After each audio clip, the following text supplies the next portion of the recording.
நம்ம இந்தியாவில் இப்போ பெரிய ப்ராப்ளமாக பேசப்படுற ஒரு விஷயம் கேஸ் சிலிண்டர். எஸ், வருஷத்துக்கு 31.3 மில்லியன் டன் எல்பிஜி நம்ம இந்தியாவுக்கு மட்டுமே தேவைப்படுது.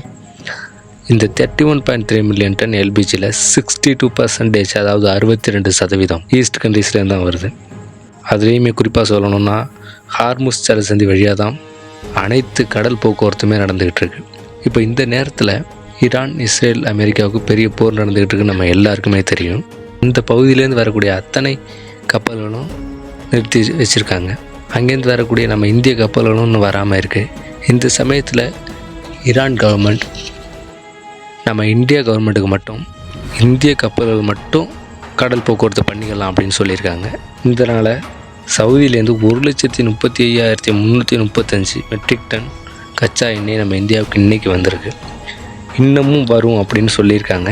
இங்கேயும் ஒரு நாட்டுக்கும் இன்னொரு நாட்டுக்கும் நடக்கிற சண்டை தானே நம்ம சொல்லிடுறோம். ஆனால் இதனால் நேரான தாக்கத்தை கொடுக்கலனாலும் மறைமுகமான தாக்கத்தை ஏற்படுத்தும்.